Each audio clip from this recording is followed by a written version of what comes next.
quemaste a la familia. Yo solo ardo después de ti. En el momento en que publiqué el dibujo de Tomás en la red, supe que había cometido un error.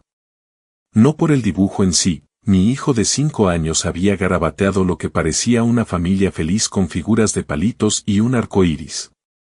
Algo inocente. Pero a los 3 minutos de darle a compartir, mi teléfono explotó con una llamada de Laura, la exmujer de mi hermano, una mujer con la que no había hablado en 8 años.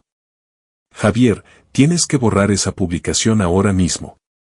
Su voz se quebró a través del altavoz como cristal rompiéndose. No pierdas de vista a Tomás ni un segundo. Me quedé mirando el teléfono y luego el dibujo todavía pegado en la nevera. Laura, ¿de qué demonios estás hablando? ¿Del dibujo? Dios mío, Javier. Pensé que todo había terminado. Pensé que nadie descubriría nunca mi escondite. Mi esposa Sofía levantó la vista de su portátil en la mesa de la cocina, con una ceja perfectamente arqueada. Había estado trabajando hasta tarde otra vez. O al menos eso era lo que llamaba a lo que hacía en ese ordenador todas las noches. Su estudio de arquitectura la mantenía ocupada, decía.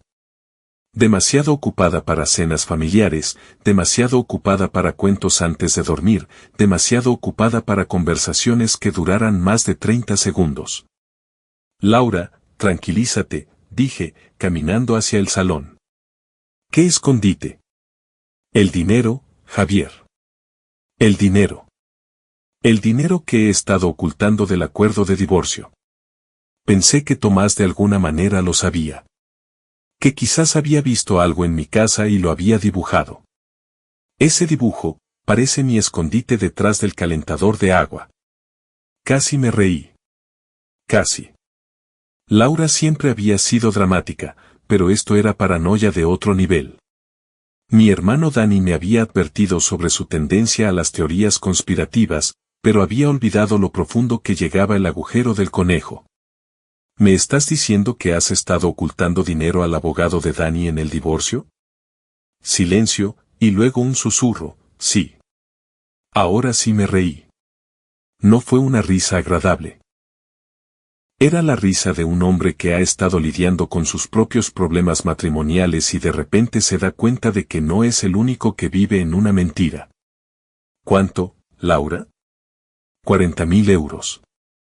La cifra me golpeó como un puñetazo en el estómago. Dani había estado luchando por salir adelante desde el divorcio, trabajando en 2 empleos solo para pagar la manutención del niño, mientras Laura vivía en su lujoso apartamento en el centro. Mi hermano, que me había donado un riñón cuando yo tenía 12 años, que me había ayudado a terminar la universidad, que había sido mi padrino de boda. Llevaba 3 años siendo estafado por su exmujer. Javier, por favor, continuó Laura. Haré lo que sea. Solo borra la publicación. Miré de nuevo el dibujo de Tomás. Las figuras de palitos estaban etiquetadas con su letra de parvulario, papá, mamá, yo. Simple, puro. Todo lo que mi vida había sido antes de encontrar aquel teléfono secreto en la cesta de la ropa sucia de Sofía la semana pasada. ¿Lo que sea? Pregunté. Sí, lo que sea. Una idea empezó a formarse en mi mente. Una idea terrible y maravillosa que resolvería 2 problemas a la vez. Llevaba tiempo buscando la forma de poner a prueba mis habilidades de venganza, de practicar para el gran juego que planeaba con mi esposa infiel. Laura acababa de ofrecerse voluntaria como conejillo de Indias. Nos vemos mañana en la fiesta del pueblo, a las 2 en punto junto al escenario principal. Ven sola y trae una carta de confesión admitiendo lo que le hiciste a Dani. Escrita a mano. Javier, no puedo. Puedes y lo harás. A menos que quieras que llame a Dani ahora mismo y le cuente tu pequeño secreto, junto con algunas otras personas que podrían estar interesadas, como Hacienda. Colgué antes de que pudiera responder. Sofía me observaba desde el umbral de la cocina, con los brazos cruzados sobre el pecho. Incluso enfadada, era hermosa, alta, rubia, con unos rasgos afilados que parecían sacados de las páginas de una revista. Había sido el premio del pueblo cuando me casé con ella 10 años atrás. Ahora parecía más bien un trofeo que había perdido su brillo. ¿De qué iba eso?, preguntó. Drama familiar, respondí, y no era del todo mentira. Laura tiene algunos problemas económicos. Sofía resopló. ¿Cuándo no los tiene? Esa mujer ha sido un desastre desde el divorcio. La ironía no se me escapó.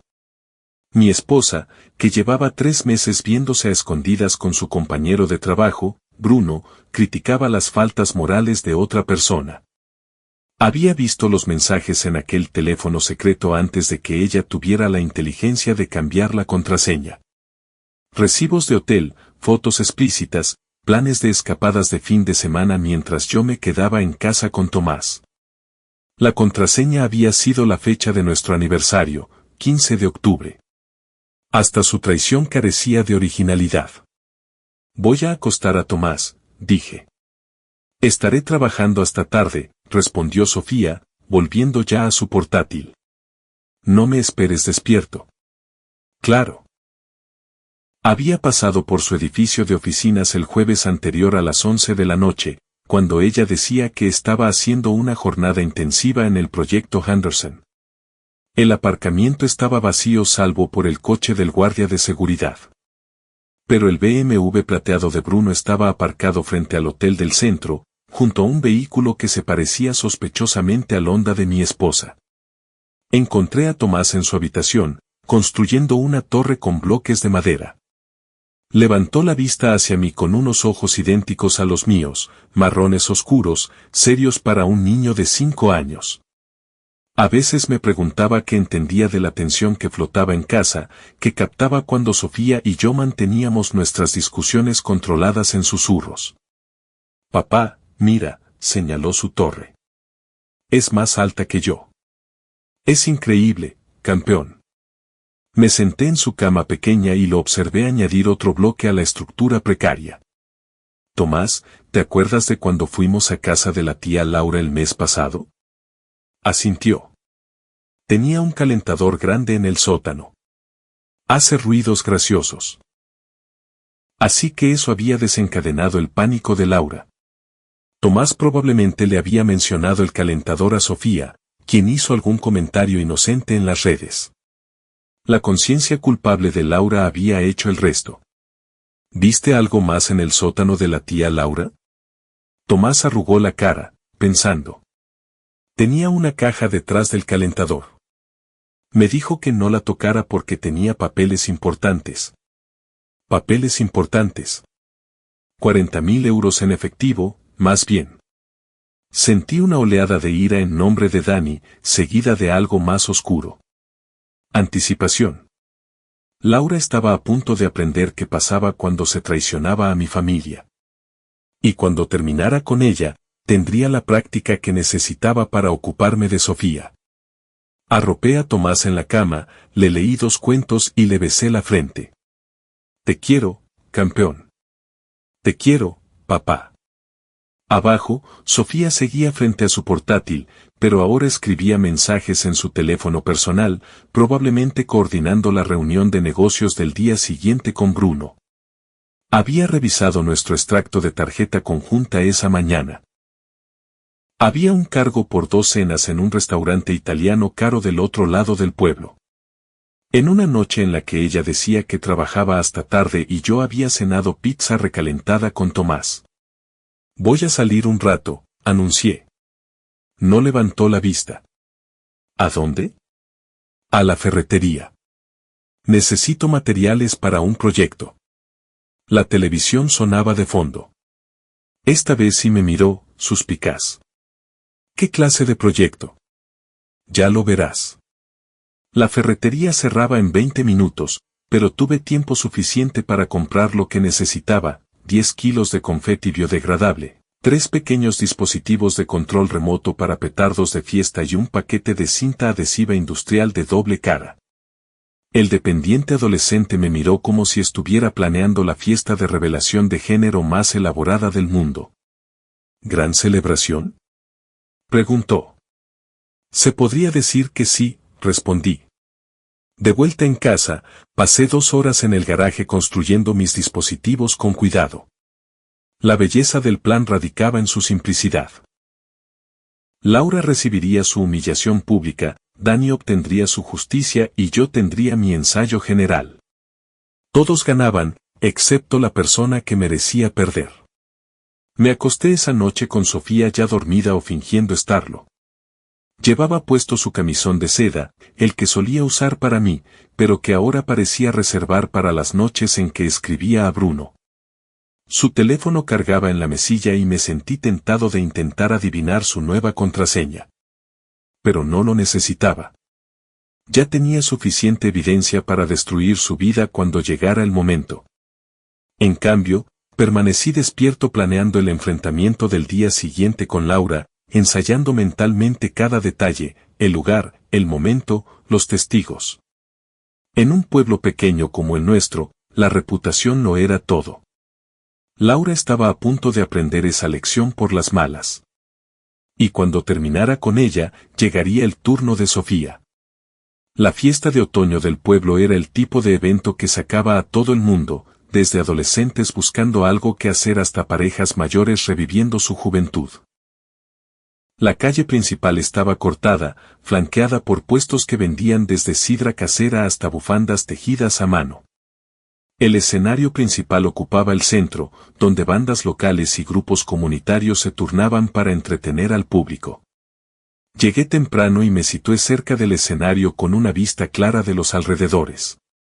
Tomás estaba con mi vecina, la señora Cruz, por la tarde, una mujer cuyo amor por el chisme resultaría útil en las semanas siguientes. Sofía se había excusado, alegando que necesitaba ponerse al día con el trabajo. En sábado, hasta sus mentiras empezaban a ser perezosas. A las 2 en punto exactas, Laura apareció entre la multitud. Tenía un aspecto terrible, ojeras profundas, su cabello normalmente perfecto recogido en una coleta desordenada. La culpa la estaba consumiendo, exactamente lo que yo había contado. Me vio y se acercó, sujetando un papel doblado en la mano. Javier, por favor. Podemos arreglar esto en privado. Dani no necesita saberlo. Dani tiene todo el derecho a saberlo, dije. Lleva luchando por llegar a fin de mes mientras tú estás sentada sobre un nido de ahorros. ¿Trajiste la carta de confesión? Levantó el papel con mano temblorosa. Está todo aquí. Todo lo que querías que escribiera. Tomé la carta y la desdoblé. La letra de Laura era pulcra y cuidadosa, como si la hubiera escrito varias veces hasta acertar.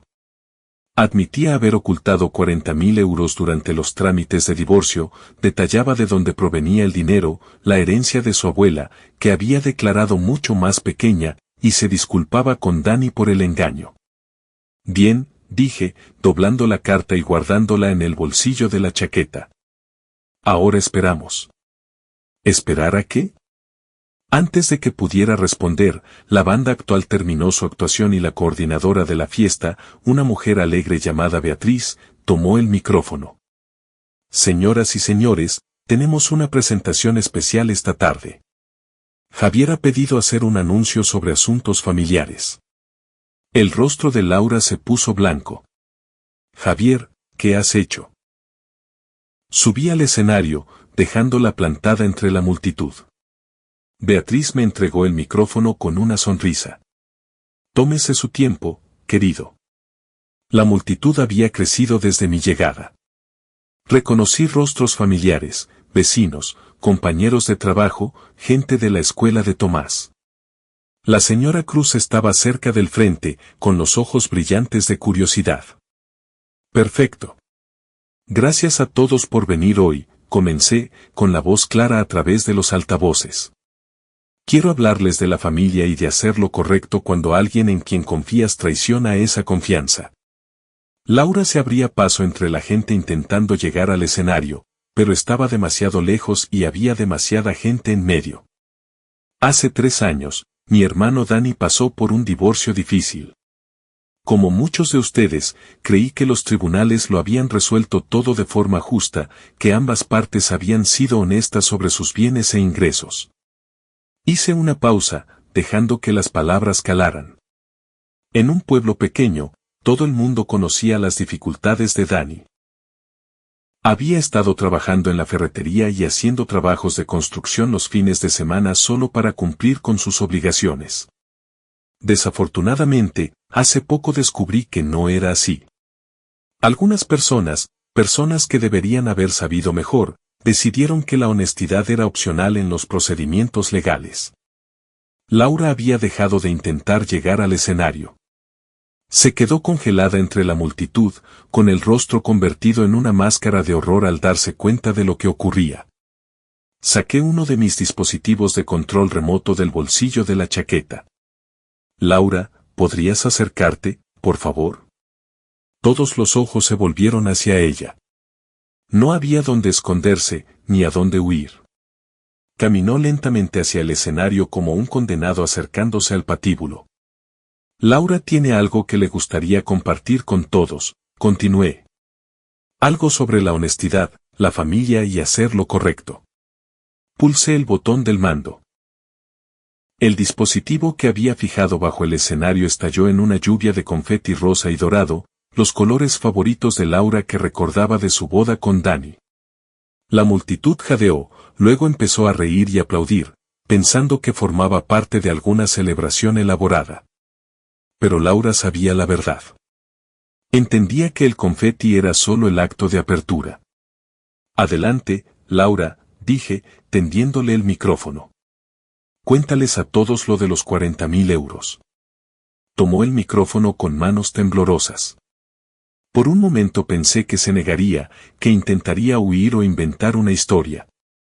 Pero el peso de 3 años de culpa, combinado con la atención pública y el conocimiento de que yo tenía su confesión escrita, quebró su resistencia.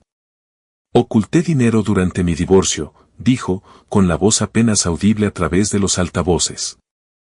Dinero que debería haberse repartido con Dani. 40.000 euros de la herencia de mi abuela. Las risas cesaron.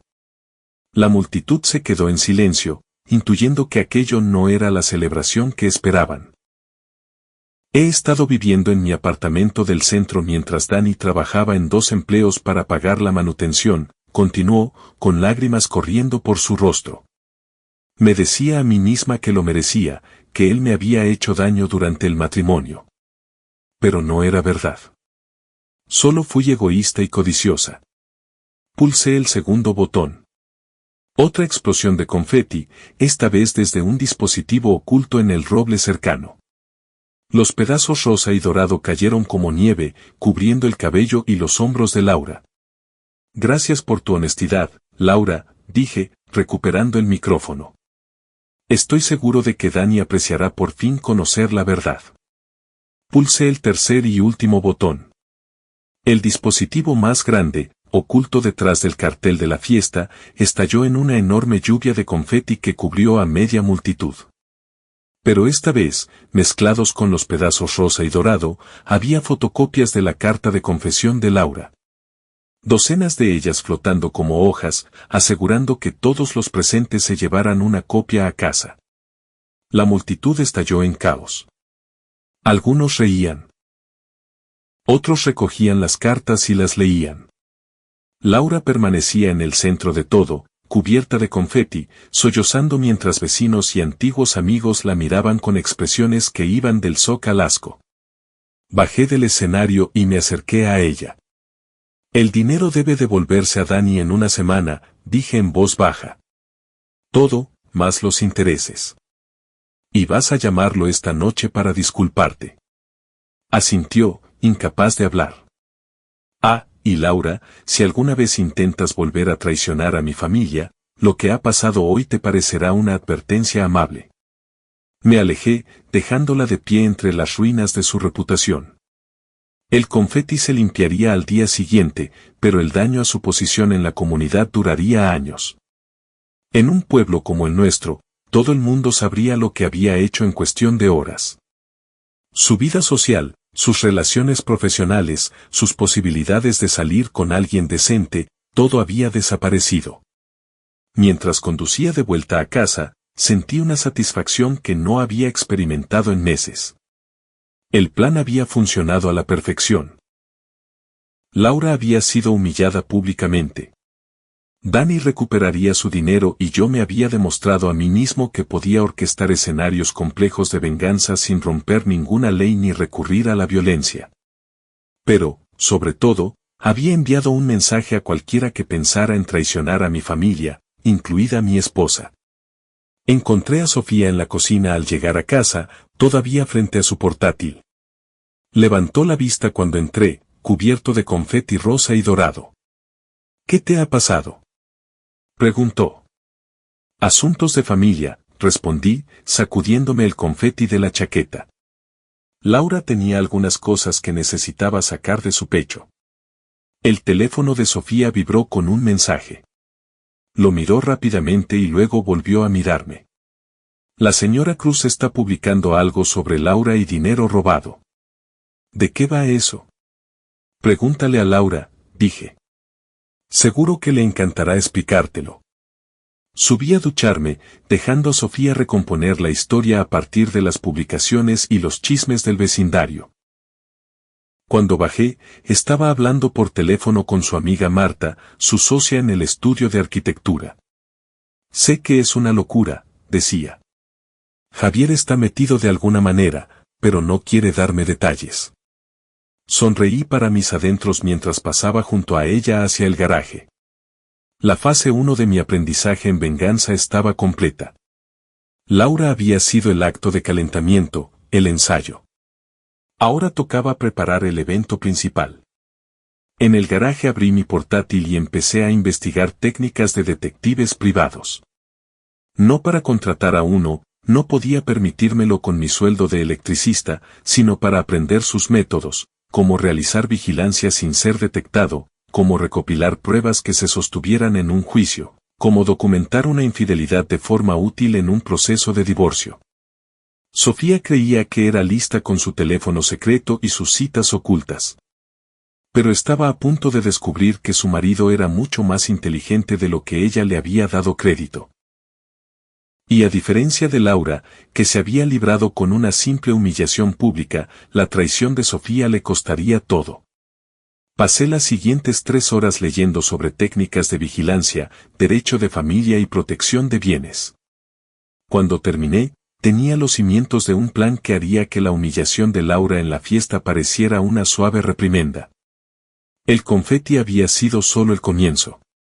El lunes por la mañana llegaron las primeras señales de que mi lección con Laura había surtido el efecto deseado. Dani me llamó a las 7 de la mañana, con la voz entre el shock y la gratitud. Javier, ¿qué demonios le hiciste a Laura? Estaba en la cocina preparando café mientras Sofía se arreglaba para el trabajo arriba. Tomás aún dormía, dándome privacidad para la conversación. La ayudé a encontrar su conciencia, dije. Te llamó a medianoche llorando, disculpándose y prometiendo transferirme el dinero esta semana. Dijo que tenías pruebas de lo que había hecho. Sí, tenía su confesión escrita. La entregó voluntariamente, temblando. Dani se quedó callado un momento. 40.000 euros, Javier. Esos son casi 2 años de manutención. Podría dejar el trabajo de fin de semana. Quizás volver a estudiar como quería. La satisfacción en su voz completó la mía. Por eso funcionaba la venganza. No solo para castigar al culpable, sino para restaurar el equilibrio al inocente. Se merecía lo que le pasó, dije. Y más. Todo el pueblo está hablando de ello. La señora Morales de la ferretería dijo que había confeti por todas partes y que Laura se derrumbó llorando delante de todo el mundo. Bien. Quizás la próxima vez se lo piense 2 veces antes de traicionar a la familia. Serví mi café y me senté a la mesa de la cocina pensando en la siguiente fase de mi plan. Laura había sido fácil, culpable, paranoica, ya al borde de la confesión. Sofía sería diferente. Era confiada, cuidadosa y completamente convencida de que era más lista que yo. Bajó 20 minutos después, vestida con uno de sus trajes de negocios caros. Azul marino, cortado a la perfección, el tipo de ropa que costaba más de lo que yo ganaba en una semana. Su cabello rubio recogido en un moño elegante, el maquillaje impecable a pesar de la hora temprana. Trabajaré hasta tarde esta noche, anunció sin mirarme mientras cogía el bolso y las llaves. El proyecto Henderson va con retraso. El proyecto Henderson, su excusa favorita para todo últimamente. Lo había buscado en la web del estudio. Era una pequeña reforma de oficina que debería haberse terminado meses atrás. O Marta era la arquitecta más incompetente de la región o mi esposa usaba el proyecto como tapadera para su aventura. ¿A qué hora debo esperarte?, pregunté. A las 10, quizás las 11. No me esperes despierto. Me besó en la mejilla, un gesto mecánico que parecía más una transacción comercial que afecto, y se dirigió al garaje. Escuché su coche salir del camino de entrada y subí a ver a Tomás. Estaba despierto, sentado en la cama con su elefante de peluche, con esa expresión pensativa que a veces tienen los niños de 5 años. Papá, ¿por qué estaba mamá triste esta mañana? La pregunta me pilló desprevenido. ¿Qué quieres decir, campeón? Como cuando murió la abuela. De boca de los niños. Tomás había captado algo que yo había pasado por alto o que quizás había elegido no ver. Sofía no solo parecía distraída esa mañana. Parecía genuinamente alterada, culpable tal vez, o asustada. A veces los adultos tienen problemas en el trabajo, dije. Eso no significa que pase nada malo con nuestra familia. Pero incluso mientras lo decía, sabía que era mentira. Todo estaba mal en nuestra familia. La pregunta era si se podía arreglar o si ya era demasiado tarde para cualquier cosa que no fuera control de daños. Preparé a Tomás para el colegio, lo dejé en parvulario y luego conduje a mi propio trabajo en la empresa eléctrica. La ironía de trabajar para el marido de Beatriz no se me escapó.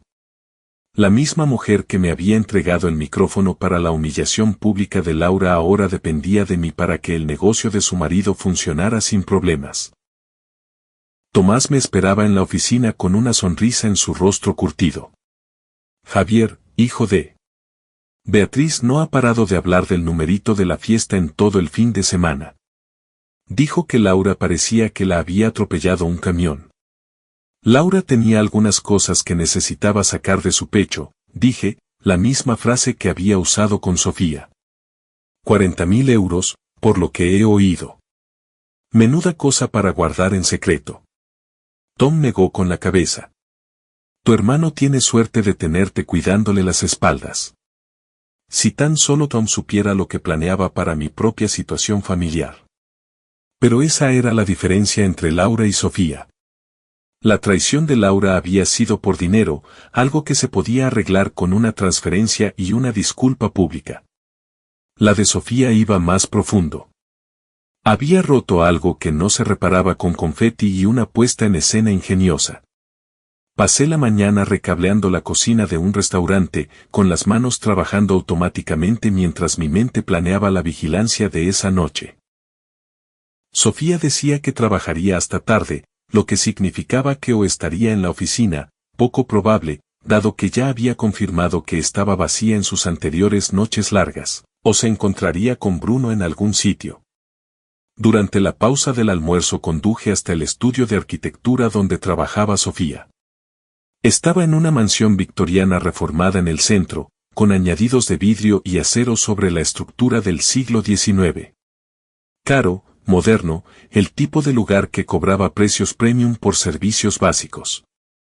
El coche de Marta estaba en el aparcamiento junto a otros dos que no reconocí.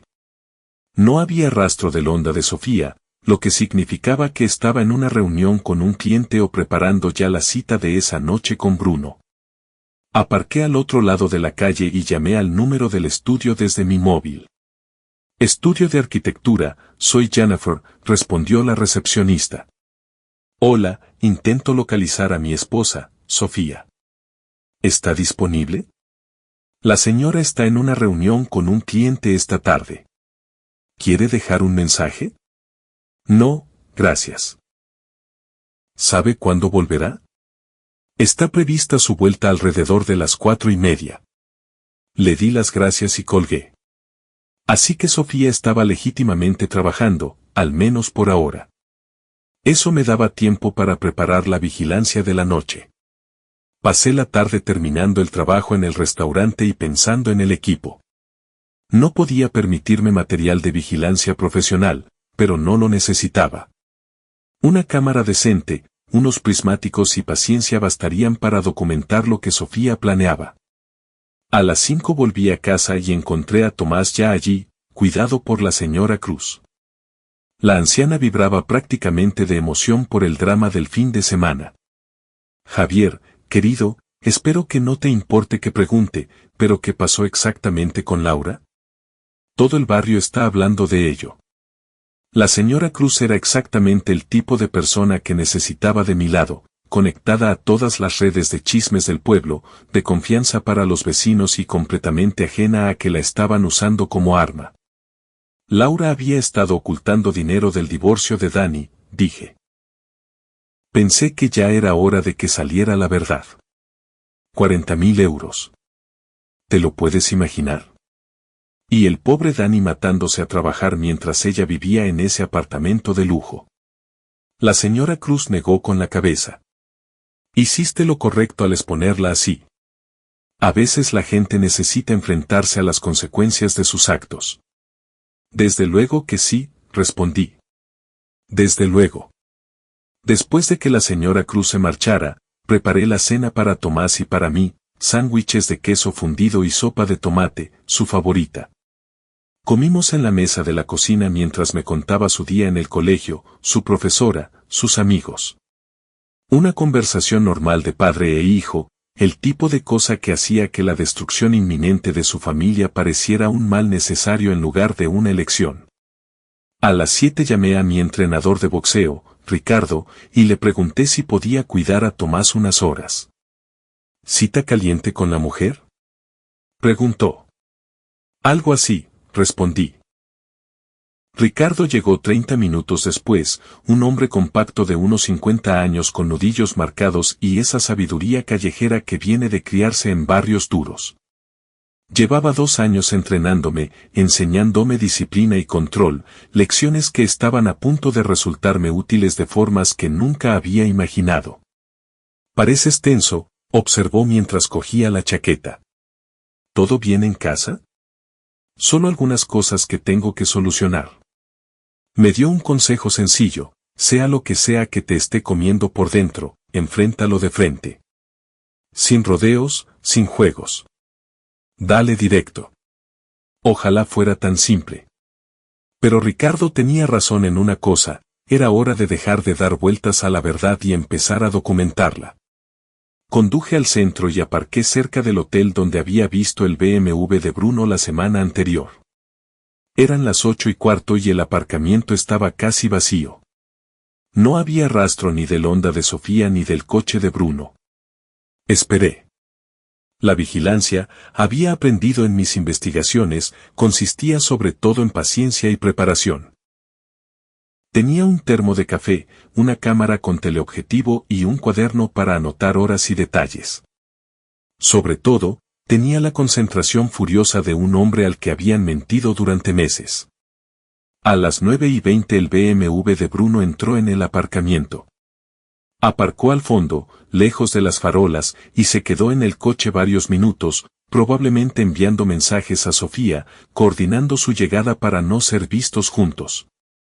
Bruno era todo lo que yo no era, alto, guapo de forma genérica, con esa confianza fácil que viene de no haber tenido que esforzarse nunca por nada. Se había unido al estudio 6 meses atrás como gestor de proyectos, aportando, según Marta, una perspectiva fresca.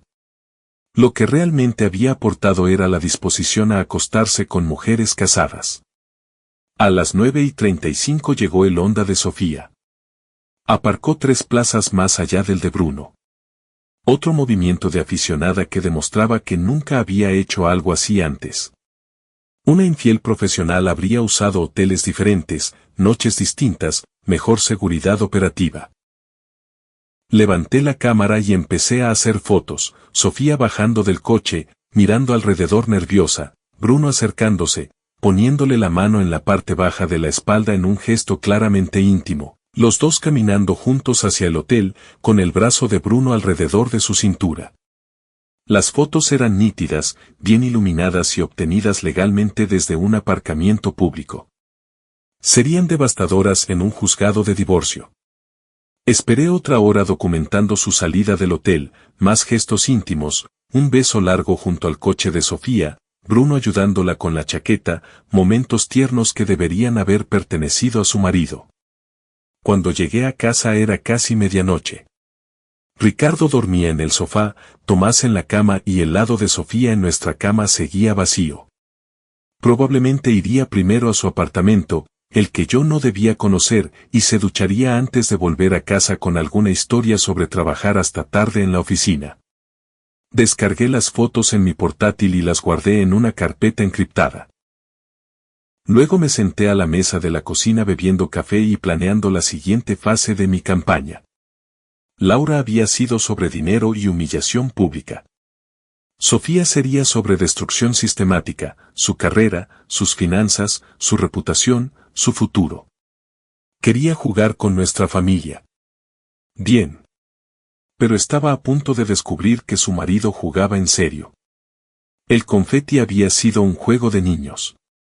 Lo que vendría después sería la guerra. Sofía llegó a casa a las 12:40 de la madrugada, moviéndose sigilosamente por la casa como si intentara no despertar a nadie. Fingí estar dormido cuando se deslizó en la cama, pero podía oler la colonia de Bruno en su piel y el aroma a jabón de hotel en su cabello. ¿Cómo ha ido el trabajo?, pregunté suavemente. Se tensó a mi lado. Bien, un día largo. El proyecto Henderson es más complicado de lo que pensábamos. Otra mentira pronunciada con la facilidad casual de quien ha estado practicando. Me pregunté cuántas otras mentiras había aceptado en los últimos meses. ¿Cuántas señales evidentes había elegido ignorar? ¿Marta te tiene muy ocupada? Ya sabes cómo es. Perfeccionista. Sabía exactamente cómo era Marta, ambiciosa, implacable y completamente dispuesta a cubrir la aventura de sus socias, y eso mantenía el estudio funcionando sin problemas. Lo que aún no sabía era hasta qué punto estaba involucrada o si solo facilitaba la traición de Sofía o participaba activamente en ella. A la mañana siguiente llamé al trabajo diciendo que estaba enfermo y llevé yo mismo a Tomás al colegio. Luego aparqué frente al estudio y me preparé para un día de vigilancia. Si Sofía usaba el trabajo como tapadera para su aventura, necesitaba entender el alcance completo de su engaño. A las 9:15 llegó Marta en su BMW plateado, seguida 10 minutos después por Bruno. No había rastro de Sofía, lo cual era interesante. Si estuviera trabajando legítimamente en proyectos de clientes, debería haber estado en la oficina ya. Llamé al número principal del estudio desde mi móvil. Estudio de arquitectura, soy Jennifer. Hola, intento localizar a mi esposa, Sofía. ¿Está hoy? Lo siento, la señora llamó diciendo que estaba enferma esta mañana. ¿Quiere dejar un mensaje? Mientras estaba sentado fuera de su oficina viendo llegar a sus compañeros para lo que parecía un día laboral normal, le di las gracias y colgué, y llamé inmediatamente a nuestro teléfono fijo. No contestó nadie. Conduje a casa y encontré el Honda de Sofía en el garaje, pero la casa estaba vacía. Su bolso había desaparecido junto con la bolsa de viaje que guardaba en el armario de nuestro dormitorio. Fuera donde fuese, planeaba quedarse allí un buen rato. Revisé nuestra cuenta conjunta de tarjeta de crédito en línea. Había un cargo de esa mañana a las 9 por 2 noches en una casa rural junto al lago, a 1 hora al norte del pueblo, la misma tarjeta que había usado para las cenas con Bruno, porque aparentemente pensaba que yo era demasiado tonto para revisar los extractos. La casa rural junto al lago. Allí le había pedido matrimonio a Sofía 8 años atrás, durante un fin de semana romántico que había parecido el comienzo de nuestra vida perfecta juntos. Ahora lo usaba como escenario para su aventura, convirtiendo nuestros recuerdos en armas contra nuestro matrimonio. Pasé el resto de la mañana investigando el plano de la casa rural, estudiando fotos de su web y planeando mi aproximación. La propiedad estaba aislada, rodeada de bosque con una sola carretera de acceso. Perfecta para la privacidad, terrible para la seguridad operativa. Pero no quería pillarlos en la cama juntos. Eso sería demasiado fácil, demasiado simple. Lo que quería era palanca, pruebas que me dieran control total sobre los trámites de divorcio y la custodia. Recogí a Tomás del colegio a las 3, lo llevé a comer algo rápido y luego lo dejé con la señora Cruz para la tarde. ¿Otra emergencia de trabajo?, preguntó, claramente con ganas de chismes. Algo así, respondí. Conduje hacia la casa rural mientras el sol se ponía, tiñendo el lago de tonos naranja y dorado que me recordaban al confeti de Laura. La ironía no se me escapó. Estaba a punto de destruir mi matrimonio en el mismo lugar donde lo había empezado. El Honda de Sofía estaba aparcado detrás del edificio principal, junto al BMW de Bruno, habitación 12 según la inscripción que había vislumbrado a través de la ventana de la oficina. La misma habitación donde nos habíamos alojado durante nuestro fin de semana de compromiso. No me acerqué directamente a la habitación. En cambio, encontré una posición en el bosque a unos 50 metros con una vista clara de su ventana. Las cortinas estaban parcialmente abiertas y se veía movimiento dentro. Dos siluetas recortadas contra la luz cálida. Levanté la cámara y empecé a documentarlo todo, la cena íntima que compartían junto a la ventana, el vino que bebían de copas que deberían haber sido mías, la forma en que Bruno le acariciaba el rostro con una ternura que me provocaba un dolor en el pecho, algo que podía ser pérdida o podía ser rabia. Pero el verdadero premio llegó más tarde, cuando salieron al pequeño balcón con vistas al lago. Sofía llevaba el camisón de seda que decía guardar para ocasiones especiales, ocasiones que al parecer no incluían a su marido. Bruno la abrazaba por detrás y hablaban en voz baja, planeando algo. Ajusté el teleobjetivo de la cámara y activé la función de grabación de audio en el teléfono. La conversación era débil pero audible. No podemos seguir así, decía Sofía. Javier está empezando a sospechar. Entonces déjalo, respondió Bruno. Ya hemos hablado de esto. De todos modos no eres feliz con él. No es tan simple. Está Tomás, la casa y el dinero. ¿Te preocupa el dinero? Sofía se apartó de él y se volvió hacia el lago. He trabajado 10 años para construir mi carrera. No voy a tirarla por la borda ¿por qué? ¿Por ti? El dolor en la voz de Bruno era casi cómico. Realmente pensaba que se trataba de amor, de elegir entre dos hombres. No entendía que para Sofía se trataba de tenerlo todo, mantener la seguridad del matrimonio mientras disfrutaba de la emoción de la aventura. No es lo que quería decir, dijo Sofía rápidamente. Solo necesito más tiempo para aclararme. ¿Cuánto más tiempo? Llevamos meses hablando de esto. Meses.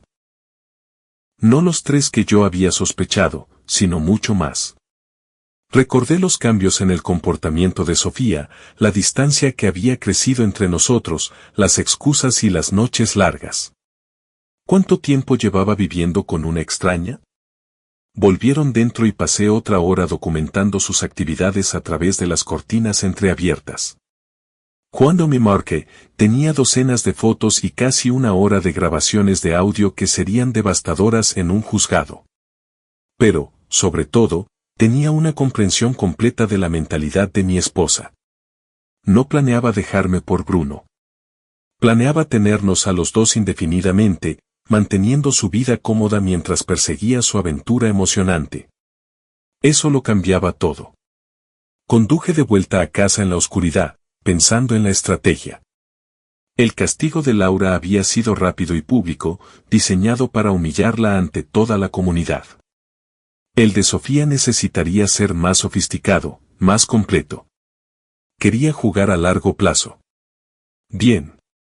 Le mostraría lo que era un verdadero juego a largo plazo. Encontré a la señora Cruz esperándome en el salón, con Tomás dormido en su regazo mientras veía las noticias de la noche. ¿Cómo fue tu emergencia de trabajo?, preguntó mientras levantaba a Tomás y lo llevaba arriba a la cama. Complicada, dije. Pero creo que ya sé cómo manejarla. Cuando la señora Cruz se marchó, me senté a la mesa de la cocina con una taza de café y empecé a planear la destrucción de Sofía. Tardaría semanas, quizás meses. Pero cuando terminara, ella lo perdería todo, su trabajo, su amante, su reputación y su hijo. Pensaba que me estaba tomando por tonto. Estaba a punto de descubrir lo equivocada que estaba.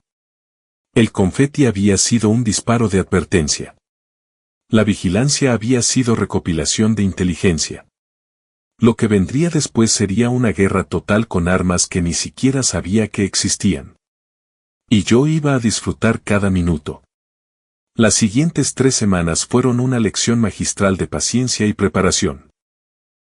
Iba a trabajar todos los días, volvía a casa con mi familia todas las noches y representaba el papel de marido despistado mientras recopilaba sistemáticamente pruebas de la traición de mi esposa. Sofía se había instalado en una rutina cómoda de engaño. Las noches de los lunes y miércoles eran reuniones con clientes que duraban hasta las 10.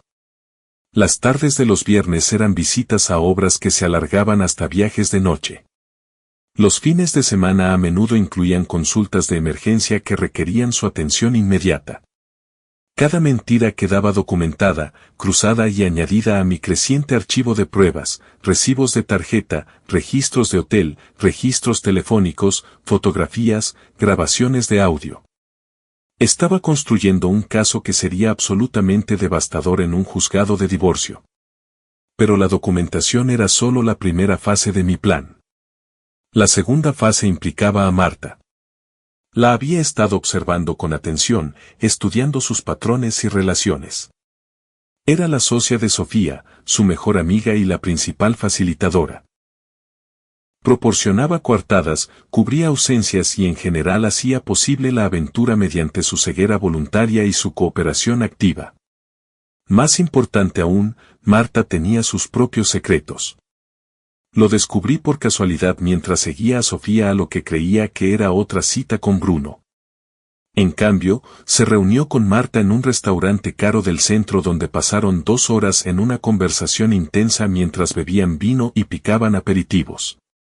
No pude oír su conversación desde mi posición al otro lado de la calle, pero su lenguaje corporal contaba una historia de estrés, conflicto y dependencia mutua. Fuera lo que fuese de lo que hablaban, no era arquitectura. Al día siguiente hice algo que nunca había hecho antes, contraté a un detective privado.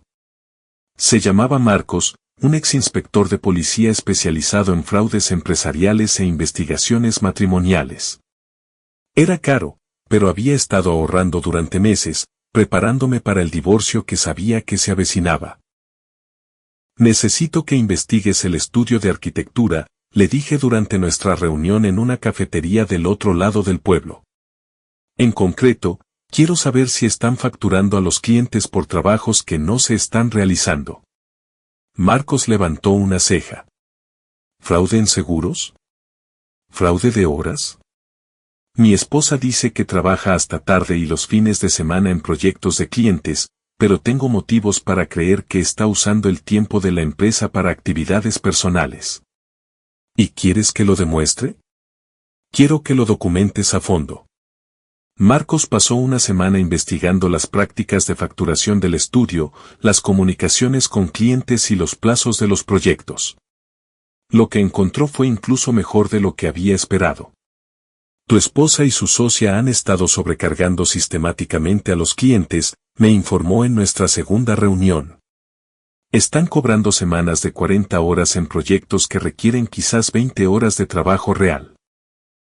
El tiempo sobrante se usa para actividades personales, aventuras, compras, días de spa, lo que sea. ¿De cuánto dinero estamos hablando?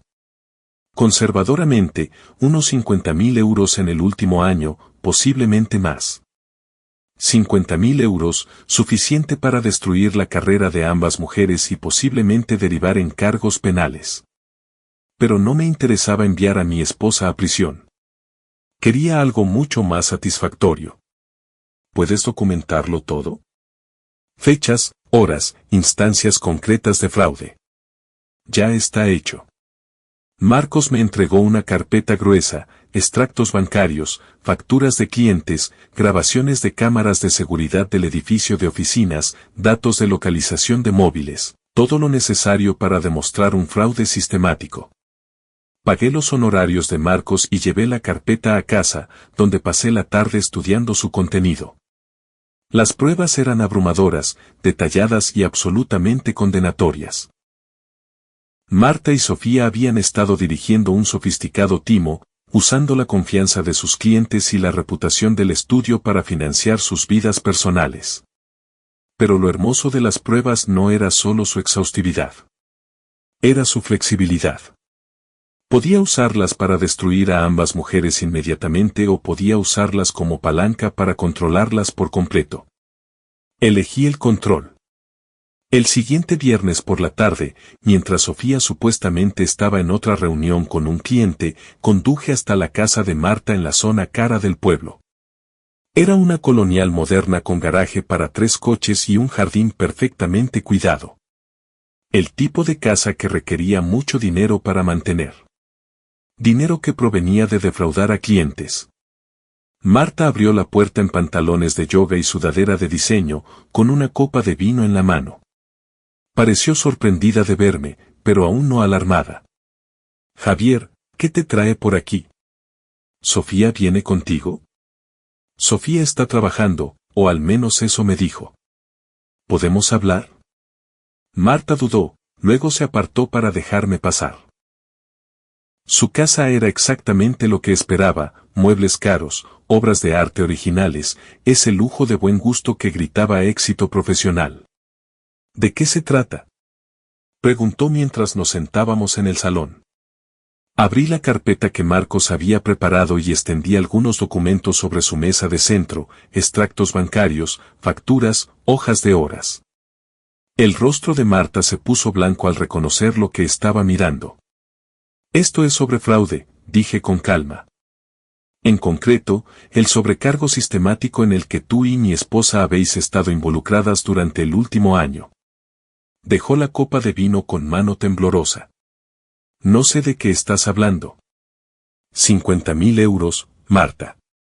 Eso es lo que habéis robado a vuestros clientes mientras mi esposa se acostaba con Bruno. El nombre la golpeó como un golpe físico. Se estremeció, confirmando lo que yo sospechaba. Sabía de la aventura y había estado encubriéndola activamente. Javier, escucha, no, escucha tú.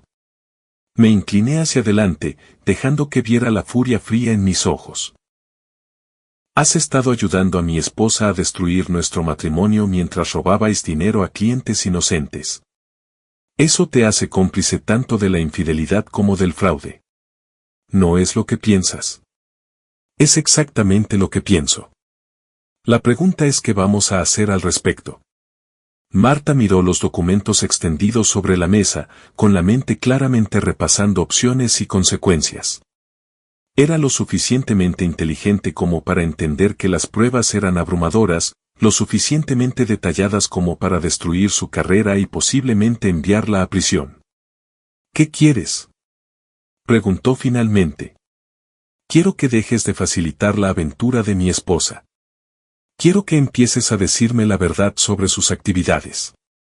Y quiero que me ayudes a documentar cada mentira que ha contado, cada reunión que ha faltado, cada cliente que ha traicionado. ¿Quieres que espíe a mi socia? Quiero que elijas entre la prisión y la cooperación, porque esas son tus únicas opciones. Marta se quedó callada un largo momento, mirando las pruebas de sus delitos.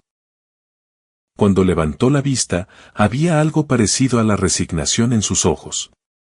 Si te ayudo, ¿qué pasa con la investigación de fraude? Eso depende de lo útil que seas. Asintió lentamente.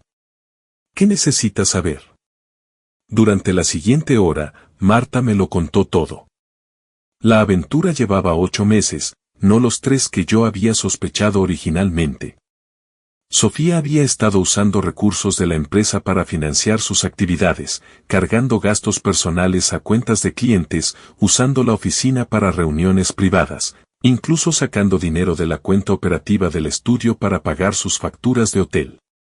Aún más dañino, había estado saboteando activamente las relaciones con clientes para crear más oportunidades para su aventura. Proyectos que deberían haberse terminado en semanas se alargaban durante meses, dándole excusas para ausencias prolongadas y viajes de noche.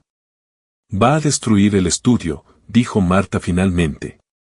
He estado intentando mantenerlo a flote, pero los clientes empiezan a sospechar.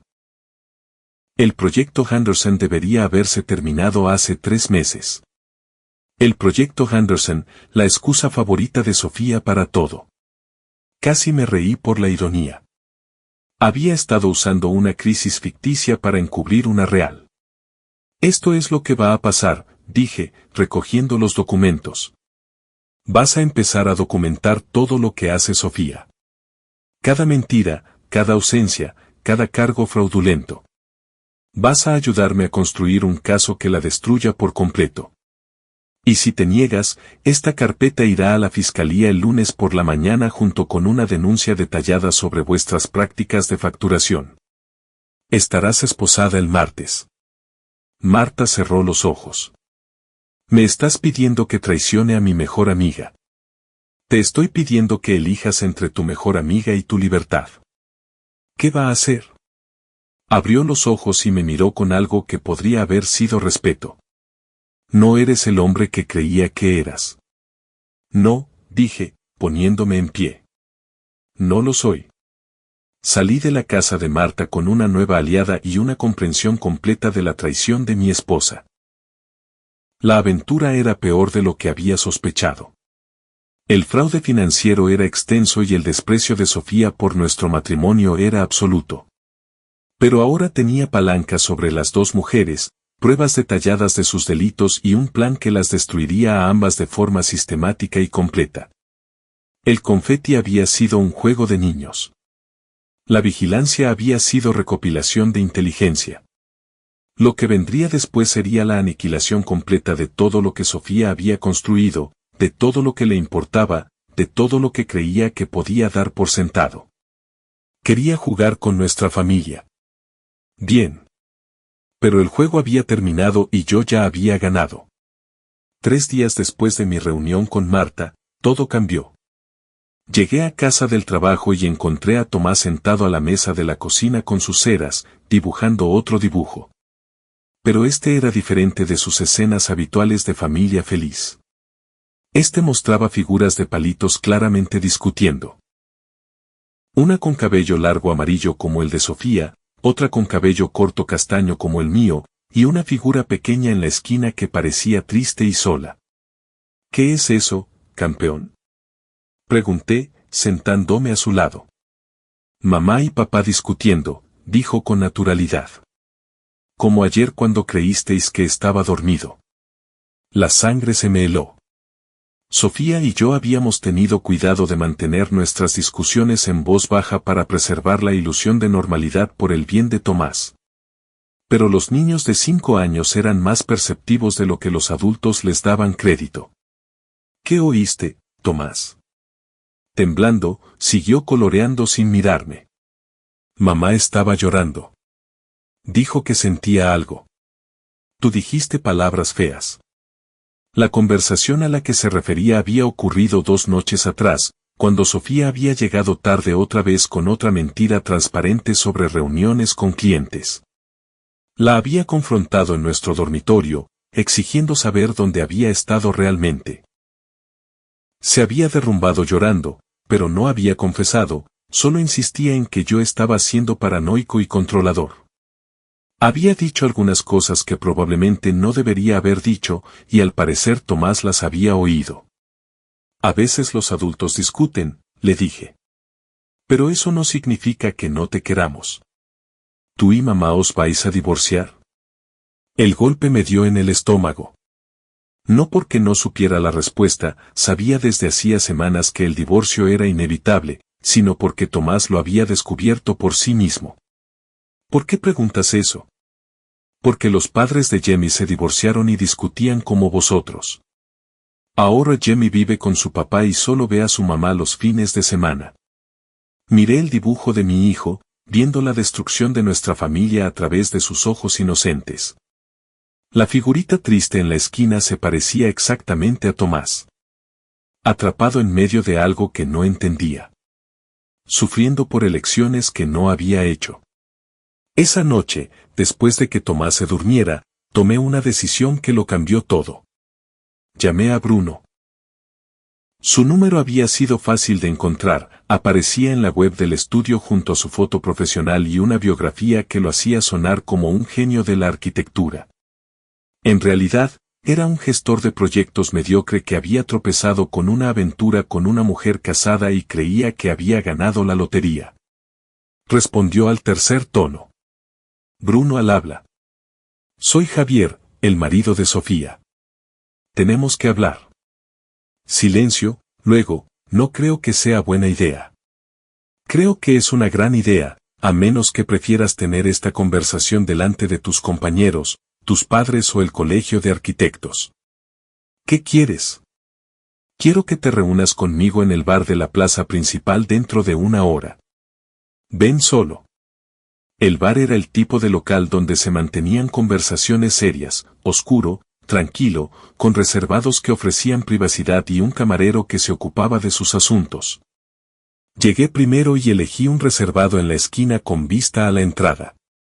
Bruno apareció exactamente a la hora, nervioso y demasiado elegante con su traje caro.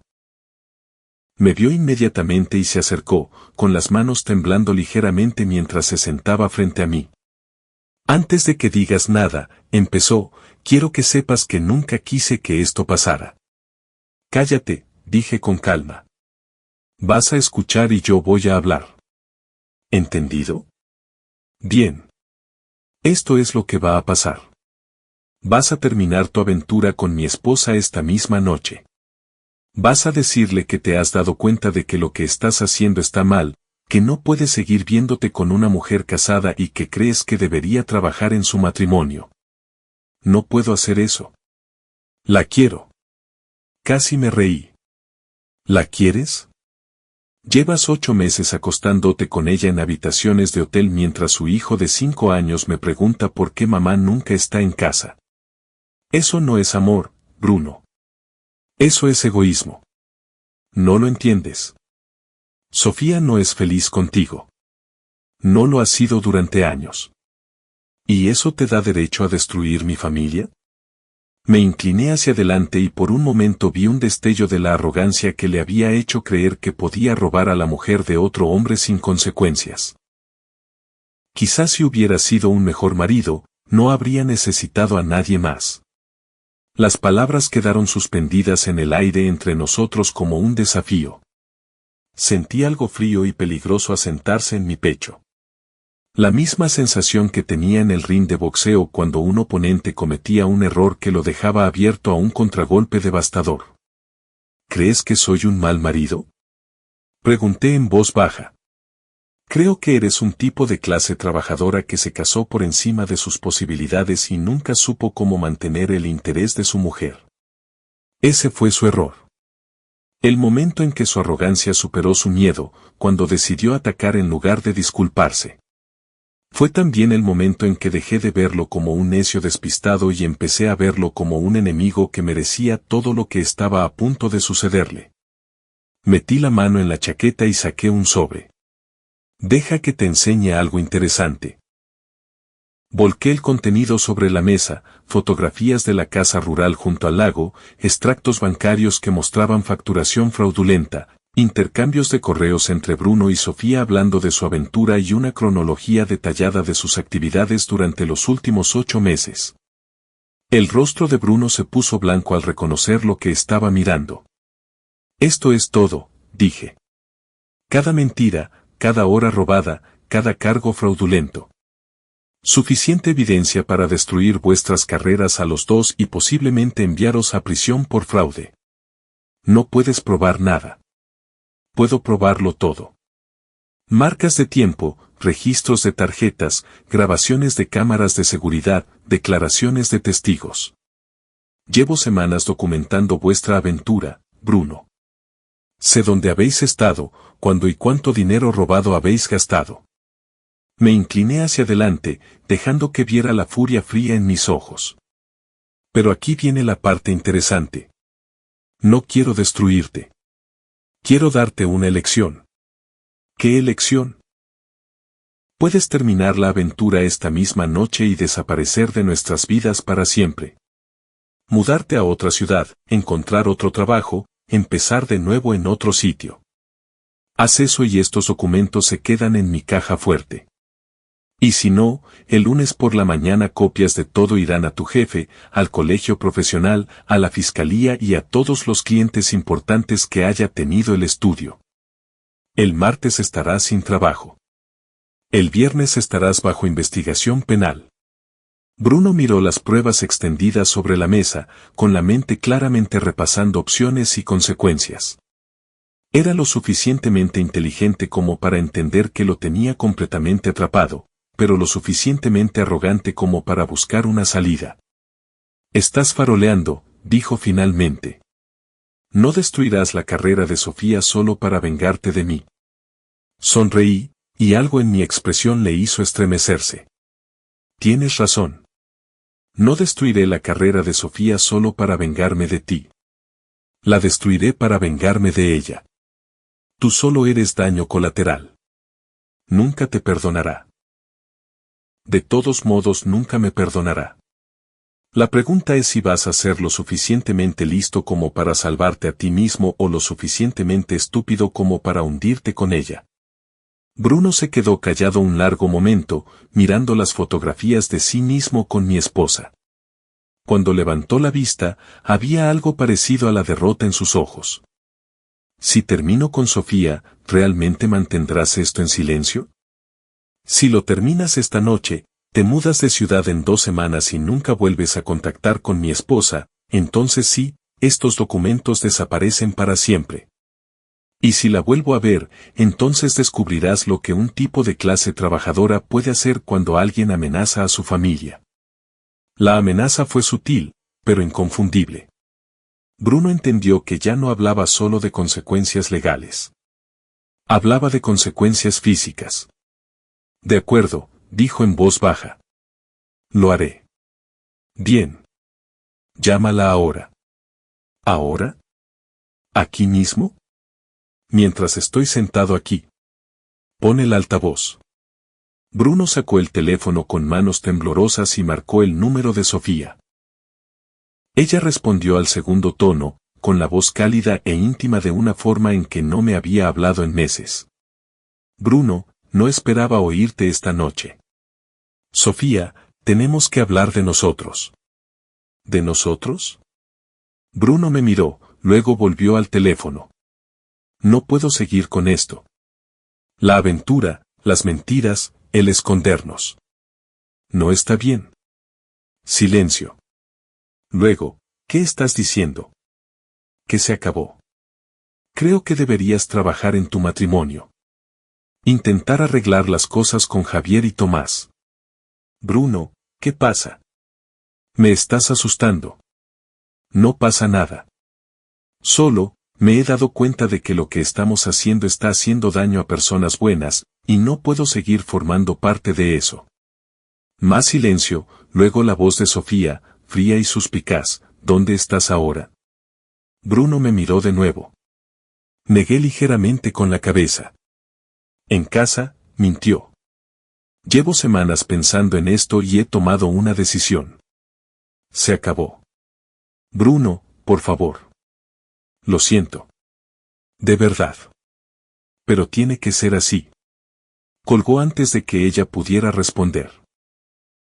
Sus manos temblaban cuando guardó el teléfono en el bolsillo. Listo, dijo. Está hecho. Bien. Ahora recoge tus cosas y sal de la ciudad. Tienes 2 semanas. Recogí los documentos y los volví a meter en el sobre. Bruno permaneció sentado en el reservado, con aspecto de hombre que acababa de ver su vida derrumbarse en tiempo real. Por lo que vale, dijo mientras me levantaba, de verdad la quería. No, respondí. Querías la idea de ella. Hay una diferencia. Lo dejé sentado en el bar y conduje a casa, sintiendo algo que podía ser satisfacción o podía ser alivio. La fase 1 de mi plan estaba completa. Bruno estaba fuera de juego, lo suficientemente asustado como para huir y lo suficientemente listo como para mantenerse alejado. Pero la fase 2 acababa de comenzar. Sofía llamaría pronto, exigiendo respuestas, buscando a alguien a quien culpar, y yo estaría preparado para ella. El verdadero enfrentamiento estaba a punto de empezar. El Honda de Sofía estaba en el camino de entrada cuando llegué a casa, lo que significaba que había vuelto a toda prisa de donde quiera que estuviera cuando Bruno llamó. La encontré en la cocina, caminando de un lado a otro con el teléfono en la mano, el rostro enrojecido por la ira y la confusión. ¿Dónde has estado?, exigió cuando entré. Fuera, respondí con calma. ¿Por qué? Algo le pasa a Bruno. Me llamó esta noche y terminó todo. Dijo que no podía seguir formando parte de una aventura. No sonaba nada propio de él. Abrí la nevera y saqué una cerveza, tomándome mi tiempo con el tapón. Quizás le ha crecido la conciencia. Esto no tiene gracia, Javier. Algo va mal. Me volví hacia ella, dejando que viera el conocimiento frío en mis ojos. Tienes razón. Algo va mal. La pregunta es cuánto tiempo vas a seguir fingiendo que no sabes qué es. Javier, ¿de qué estás hablando? Estoy hablando de tu aventura con Bruno. Estoy hablando de los 8 meses de mentiras, del fraude en la facturación, de las habitaciones de hotel y de la destrucción completa de nuestro matrimonio. Por un momento pareció que iba a negarlo todo, que intentaría mantener la farsa unos minutos más. Luego algo en mi expresión le dijo que se había acabado. ¿Cuánto tiempo hace que lo sabes?, preguntó en voz baja. El suficiente para documentarlo todo. Cada mentira, cada cita, cada euro robado. El suficiente para construir un caso que te destruirá por completo. Sofía se hundió en una de las sillas de la cocina, con las manos temblando. Javier, por favor, déjame explicártelo. ¿Explicar qué? ¿Cómo has estado robando a tus clientes para financiar tu aventura? ¿Cómo has estado usando a nuestro hijo como tapadera para tus mentiras? ¿Cómo planeabas tenernos a los dos indefinidamente mientras decidías qué vida querías? Me miró con lágrimas en los ojos. No tenía que pasar así. ¿Cómo tenía que pasar, Sofía? ¿Planeabas dejarme por él o solo ibas a tenernos a los dos enganchados para siempre? No lo sé. Estaba confundida, infeliz. Me senté frente a ella, lo suficientemente cerca como para ver el miedo en sus ojos. Estabas infeliz. Así que decidiste cometer fraude e infidelidad. Esa es tu excusa. No entiendes cómo ha sido. Ya no hablamos. Ya no pasamos tiempo juntos. Llegas del trabajo y desapareces en el garaje o te vas al gimnasio de boxeo. Me sentía como si viviera con un extraño. Así que decidiste acostarte con otro extraño. Tiene mucho sentido. Sofía se secó los ojos con el dorso de la mano. Sé que estás enfadado. Me reí y el sonido la hizo estremecerse. Sofía, enfadado ni siquiera empieza a describir lo que siento ahora. Has destruido nuestro matrimonio, has traumatizado a nuestro hijo y has cometido fraude. ¿Y crees que estoy enfadado? ¿Qué quieres que diga? ¿Que lo siento? Lo siento. Nunca quise que las cosas llegaran tan lejos. Pero llegaron tan lejos, y ahora tenemos que afrontar las consecuencias. Sofía se inclinó hacia adelante, intentando alcanzar mi mano. La aparté antes de que pudiera tocarme. Javier, por favor. Podemos arreglarlo. Podemos ir a terapia. Empezar de nuevo. ¿Empezar de nuevo? La miré con incredulidad. ¿Crees que podemos empezar de nuevo después de lo que has hecho? La gente comete errores. Los matrimonios sobreviven a las aventuras todo el tiempo. Esto no fue un error, Sofía. Fueron 8 meses de decisiones deliberadas. 8 meses de mirarme a los ojos y mentirme. 8 meses de robar a tus clientes y usar a nuestro hijo como coartada. Me levanté y me acerqué a la ventana de la cocina, mirando el patio trasero donde el columpio de Tomás estaba vacío en la oscuridad. ¿Sabes qué me preguntó Tomás hoy? Dije sin darme la vuelta. Me preguntó si nos íbamos a divorciar. Un niño de 5 años se dio cuenta de que su familia se estaba desmoronando porque sus padres ni siquiera pueden discutir en voz baja suficiente para no traumatizarlo. Podemos proteger a Tomás de esto. Podemos mantener las cosas civilizadas. ¿Civilizadas? Me volví hacia ella. ¿Quieres mantener las cosas civilizadas? Entonces deberías haberlo pensado antes de decidir volar nuestra familia por los aires. Sofía lloraba ahora, con el rímel corriendo por sus mejillas en rayas negras. ¿Qué va a pasar ahora? Ahora vas a escuchar con mucha atención lo que te voy a decir. Mañana por la mañana vas a dimitir del estudio. Le dirás a Marta que no puedes seguir trabajando allí por razones personales. No puedo hacer eso. Es mi carrera. Tu carrera está acabada de todos modos. La investigación de fraude se encargará de eso. La única pregunta es si dimites en silencio o te despiden públicamente. ¿Qué investigación de fraude? Sonreí y algo en mi expresión la hizo palidecer. La que empezará el lunes por la mañana cuando entregue 8 meses de pruebas a la fiscalía. No lo harías. Me destruiría. Sí, lo haría. Completamente y para siempre. Sofía me miró como si me viera por primera vez. Has cambiado, Javier. No eres el hombre con el que me casé. No, no lo soy. El hombre con el que te casaste era lo suficientemente ingenuo como para confiar en ti. El hombre que está sentado aquí ahora sabe exactamente quién eres y de qué eres capaz. ¿Qué quieres? ¿Venganza? Quiero justicia para mí, para Tomás, para los clientes a los que habéis estado robando. Quiero que afrontes las consecuencias de tus elecciones. Y si dimites del estudio, quizás considere mantener la investigación de fraude en silencio. Pero las pruebas de la aventura irán a mi abogado de todos modos. Presentaré la demanda de divorcio la semana que viene. Sofía cerró los ojos. Lucharé por la custodia de Tomás. ¿Con qué? Estás a punto de quedarte sin trabajo, bajo investigación por fraude y documentada como adúltera que usó a su hijo como tapadera para una aventura de 8 meses. ¿Qué juez te va a conceder la custodia? La verdad la golpeó como un golpe físico. Jadeó, entendiendo por primera vez que no solo perdía su matrimonio. Lo perdía todo. Javier, por favor. Sé que cometí errores, pero Tomás necesita a su madre. Tomás necesita un hogar estable con un progenitor que ponga sus necesidades primero.